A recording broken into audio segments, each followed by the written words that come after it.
નમસ્કાર મિત્રો, સ્વાગત છે તમારું આપણી ચેનલમાં। મિત્રો, કપાસના ભાવમાં એકાએક મોટો જબર ફેરફાર જોવા મળ્યો છે। કપાસના ભાવ મણદીઠ શું બોલાણા આજના દિવસે ગુજરાતની તમામ માર્કેટિંગ યાર્ડના આજના કપાસના તાજા ભાવ આપણે મિત્રો આ વિડીયોની અંદર જોવાના છે અને તેમજ અન્ય કેટલીક ભાવ અંગેની ચર્ચાઓ પણ કરવાની છે। તો વિડીયો છેલ્લે સુધી જોતા રહેજો। ચેનલમાં પ્રથમ વખત આવ્યા હોય તો નીચે આપેલા સબસ્ક્રાઇબ બટનને દબાવી ચેનલને સબસ્ક્રાઇબ કરી અને આ વિડીયોની લિંક મિત્રો સાથે શેર કરજો, જેથી કરીને ખેતીવાડીને લગતી બજાર ભાવ તેમજ અન્ય માહિતી તમને મળતી રહેશે।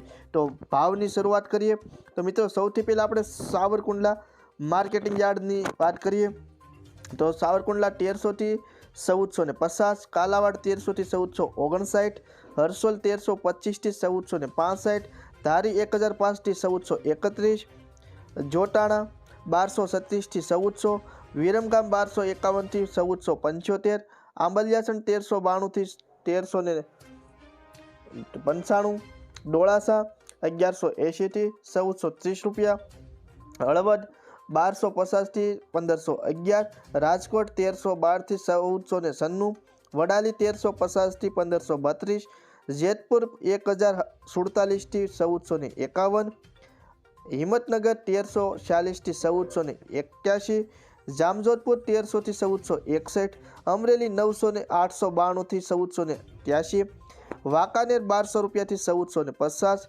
ધાંગધ્રા 1000 થી 1225 રૂપિયા, ટિન્ટોઈ 1300 રૂપિયાથી 1455, ખાંભા 1211 થી 1451, મોરબી 1300 રૂપિયાથી 1474, ધંધુકા 1125 થી 1441, બોટાદ 1200 થી 1514, ધ્રોલ 1270 થી 1437, માણસા 1225 થી 1504, અંજાર 1400 રૂપિયાથી 1478, દિયોદર 1270 થી 1370, હારીજ 1200 રૂપિયાથી 1450, ઝાદર 1400 થી 1450, થરા 1350 થી 1425, જસદણ 1325 થી 1500, મહુવા 920 થી 1300, વિજાપુર 1200 રૂપિયાથી 1489 રૂપિયા, ધંધુકા 1370 થી 1497, ગોઝારિયા 1475 થી 1490, ઉનાવા 1100 થી 1510, ગોંડલ 1101 થી 1481,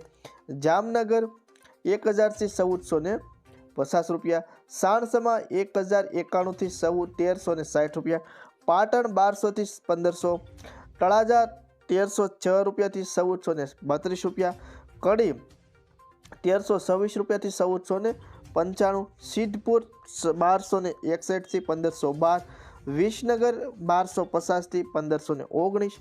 તો મિત્રો આ હતા આજની તારીખના કપાસના ભાવ। મિત્રો હવે તમને ભાવ અંગે થોડીક ચર્ચા કરી લઈએ તો ખાસ કરીને ભાવમાં મિત્રો અત્યારે જે કપાસના ભાવ મળી રહ્યા છે તે યોગ્ય ભાવ ખેડૂતોને મળતા નથી। ભાવ આજની સિઝન પ્રમાણે જોઈએ, આ વર્ષની મોંઘવારી, અત્યારની સિઝન તેમજ ખેડૂતોને જે કપાસની ખેતી કરવા પાછળ જે ખર્ચો, તમામ ટોટલિંગ સરવાળો મારી અને ભાવ અંગે અનુમાન લગાવીએ તો 2000 થી 2500 રૂપિયા મણદીઠ ભાવ ખેડૂતોને મળવો જોઈએ।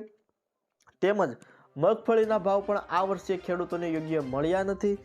તો કપાસની ખેતી કરતા અત્યારે જે કોઈ ખેડૂતો હોય તેને ખાસ એકમત રાખી અને ભાવ અંગે સરકાર સમક્ષ વહેલી તકે રજૂઆત કરવી જોઈએ, કારણ કે અત્યારના ભાવ જે છે તે ખેડૂતોને ખોટ થાય છે। આમાં 500 રૂપિયા ઉપરાંત વધારે ખોટ આમાં જતી હોય એવું લાગે છે, કારણ કે ખેડૂતો ખોટ ખાઈ અને કપાસની ખેતી કરતા હોય અને મજબૂરીમાં અમુક ખેડૂતોને કપાસનું વેચાણ કરી દેવું પડતું હોય છે, કારણ કે કેટલાક ખેડૂતોએ ઉછીના પૈસા લઈ અને કપાસની ખેતી કરી હોય, બિયારણથી માંડીને તમામ ખર્ચો કર્યો હોય, કોઈની પાસેથી પૈસા લીધા હોય।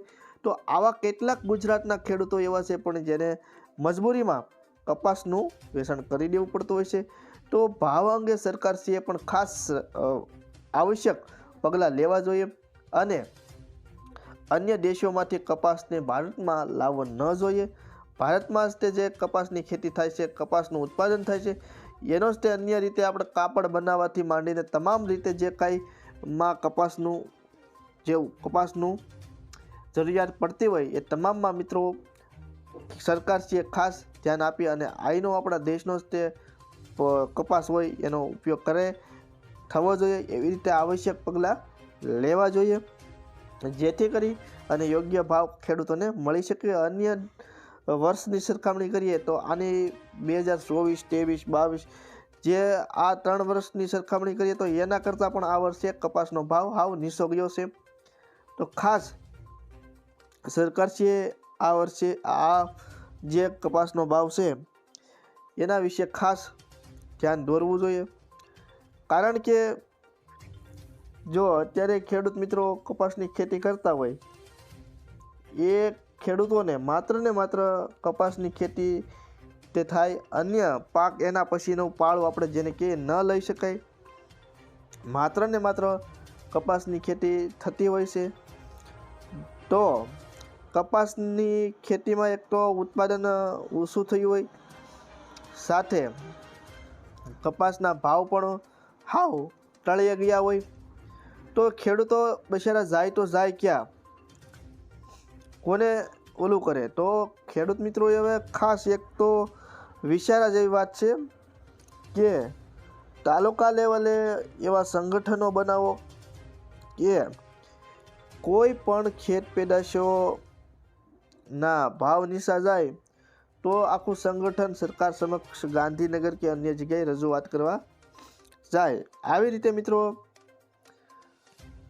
ગુજરાતમાં અંદાજિત 250 કરતાં પણ વધારે તાલુકાઓ આવેલા છે। તો તમામ તાલુકાઓમાં આવા મોટા મોટા ખેડૂતોના સારા એવા મોટા મંડળો બને, ગ્રુપ બને આપણે જેને કહીએ, અને જ્યારે પણ કોઈ પણ નાના ખેડૂતથી માંડી અને મોટા જમીનદાર ખેડૂતને ભાવ અંગે કોઈ પણ પ્રશ્ન હોય, તેમજ ખેતીવાડીને લગતા અન્ય પ્રશ્નો હોય, ખેડૂતોને મૂંઝવણરૂપ કંઈ બીજું થતું હોય, તો તમામ આનો નિરાકરણ જ્યારે ગ્રુપ મંડળ બનાવેલું હોય તો એમાં આવી શકે। માટે ખેડૂતો વહેલી તકે આવું કંઈક આયોજન કરે।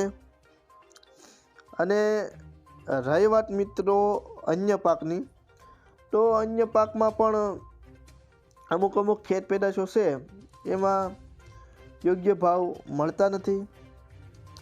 તો આ તમામ ખેત પેદાશો વિશે પણ ખાસ ચર્ચા વિચારણા થવી જોઈએ। અને મિત્રો કેટલાક ખેડૂતો અત્યારે કપાસનું વેચાણ કરવું કે શું કરવું, કે રાખી મૂકવો કે એના વિશે પણ ચર્ચા કરતા હોય છે। તો આવા તમામ ખેડૂત મિત્રોને જણાવી દઈએ કે અત્યારની જે અત્યારે ભાવની જે ગતિ હાલી રહી છે એના ઉપરથી કોઈ ચોક્કસપણે એમ ના કહી શકાય કે આગળના સમયમાં પણ ભાવમાં વધારો થઈ શકે। માટે તમારે વેચાણ કરી દેવું હોય તો કરી દેવો। કારણ કે જો ભાવ વધવા હોય તો અત્યારે કપાસ ખેતરમાંથી આવી અને ઘરે ઉગવામાં મોટા ભાગના ખેડૂતોને 2 વીણી વીણાઈ ગઈ હોય અને હવે જે એક વીણી બાકી હોય છતાં પણ એ ભાવમાં હજી સુધારો નથી થયો। તો ખેડૂત મિત્રો ખાસ કે તમારે કપાસને રાખી મૂકવો કે વેચાણ કરી દેવું એ તમે તમારી રીતે જ તે ખાસ નિર્ણય લઈ શકો છો। અને આ વિડીયો ગમ્યો હોય તો ચેનલને સબસ્ક્રાઈબ કરજો, વિડીયોને લાઇક કરજો અને વિડીયોની લિંક મિત્રો સાથે શેર કરજો।